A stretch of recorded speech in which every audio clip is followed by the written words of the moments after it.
Mule account વિરુદ્ધમાં જે આપણા ગુજરાત રાજ્યમાં જે અભિયાન ચાલુ છે એના જ ભાગરૂપે રાજકોટ ગ્રામ્ય પોલીસની સાયબર સેલ દ્વારા એક સારી કામગીરી કરવામાં આવી છે.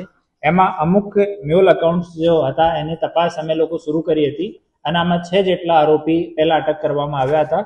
આ જ ફર્ધર ઇન્વેસ્ટિગેશનમાં હાલ 9 જેટલા આરોપી આ ગુનામાં અટક કરવામાં આવ્યા છે અને ટોટલ 1500 કરોડ જેટલો અમાઉન્ટ આ તમામ જો અકાઉન્ટ છે આમાં ઇન્વોલ્વ છે. આ 1500 કરોડમાંથી 23.14 કરોડ રૂપિયા અલગ અલગ રાજ્યોમાંથી આપણે 1930નો જો નંબર છે એના ઉપર ફોન કરીને સાયબર ફ્રોડના ફ્રીઝ કરાવવામાં આવેલા છે. બાકીનું અમાઉન્ટ જે છે એની તપાસ અમે લોકો ચાલુ છે. અમુક આમાં જીએસટીની હેરફેરનો થઈ રહ્યો છે એવો પણ સામે આવ્યો છે, એની પર તપાસ અમે લોકો કરી રહ્યા છીએ.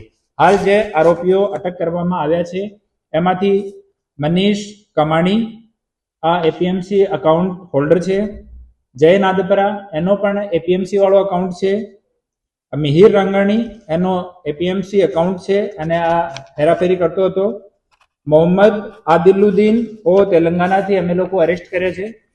તો અહીંયાથી પૈસા આ અકાઉન્ટ્સમાં મોકલવાનો અને આંગડિયાથી પૈસા રિસીવ કરીને અને આને આગળ મોકલવાનું કામ કરે છે. ઋષિત રેયાણી ઓ પીઆર આંગડિયા ગોંડલનો સંચાલક હતો. પછી એની કામકાજને જોઈને પીઆર વાળા એને પોતાના બિઝનેસથી અલગ કરી દીધો. પ્રવીણ પરમાર ઓ પૈસા વિડ્રો કરીને આંગડિયા કરાવવાનું કામ કરતો હતો. મયુરસિંહ વાઘેલા અને મહેન્દ્રસિંહ જાડેજા એ બંને આંગડિયામાં કામ કરતા હતા અને હિરેન લિંબાસિયા ઓ મીડિયેટર તરીકે આ લોકોમાં કામ કરતો હતો. આમ 9 લોકોની અટક કરવામાં આવી છે અને હાલ એક લાલો ઉર્ફે યાજ્ઞિક ઝાલાવાડિયા એની અટક કરવાની હાલ બાકી છે.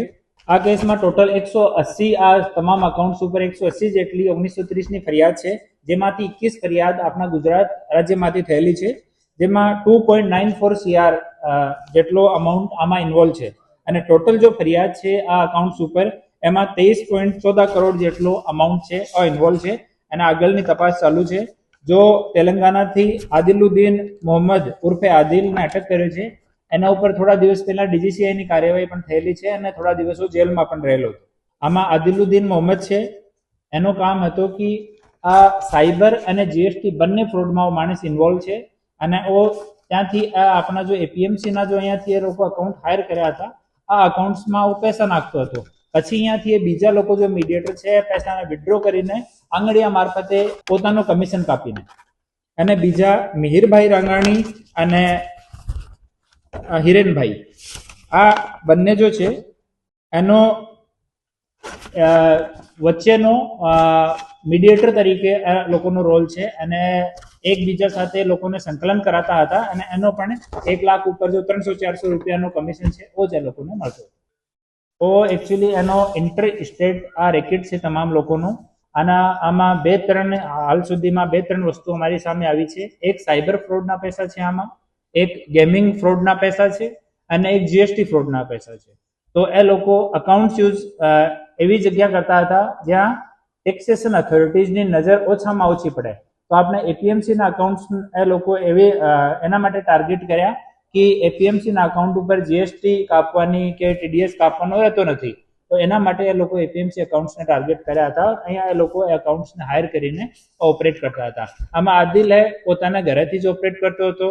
એ જેટલા અકાઉન્ટ હોલ્ડર છે પોતાની જગ્યાથી ત્યાંથી જ ઓપરેટ કરતા હતા અને મીડિયેટર પણ સિવાય જ્યારે પૈસા વિડ્રો કરાવવાના હોય અને પૈસા મોકલવાના હોય આ સિવાય આ લોકોનો કોઈ ટ્રેડિશનલ ટાઈપનો ઓફિસ એવું કંઈ નથી.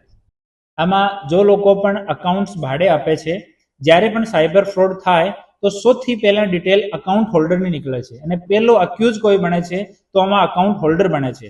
તો તમામ નાગરિકોથી નિવેદન છે કે પોતાનો અકાઉન્ટ ભાડા ઉપર આપવાનું નહીં.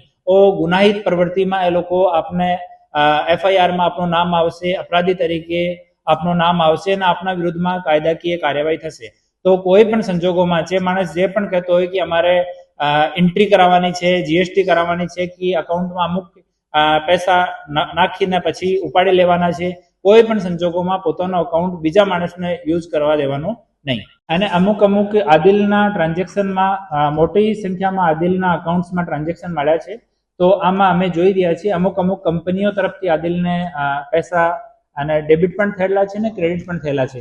તો એની તપાસની ચાલુ છે. હાલ અમે એક્સપર્ટ્સની મદદ લઈને અને એના એકાઉન્ટ્સની પૂરી વિગત શોધી રહ્યા છીએ. અને પહેલા આદિલ ઉપર ડીજીસીઆઈની કાર્યવાહી થયેલી છે, તો આ વિભાગ સાથે પણ અમે સંકલનમાં છીએ. એની તરફથી પણ અમે રિપોર્ટ માંગવાનો છે. આદિલના અકાઉન્ટમાં ટોટલ જો સાયબર વાળો અમાઉન્ટ છે, જો આપને લગતો છે, ઓ અલગ છે, અને બીજા જૂના અકાઉન્ટ્સમાં જો ટ્રાન્ઝેક્શન છે આ અલગ છે. એની તપાસ ચાલુ છે હાલ. એક વખત પૂરો એનો ઇન્વેસ્ટિગેશન થઈ જાય એના પછી ફરીથી આપની સાથે ડિટેલ શેર કરવામાં આવશે. મોટા ભાગના દેશમાં જ ફેલાયેલો છે. 180 જેટલી કમ્પ્લેન પૂરા દેશમાંથી થયેલી છે, તો એ પૂરા દેશમાંથી જ લોકો ઓપરેટ કરે.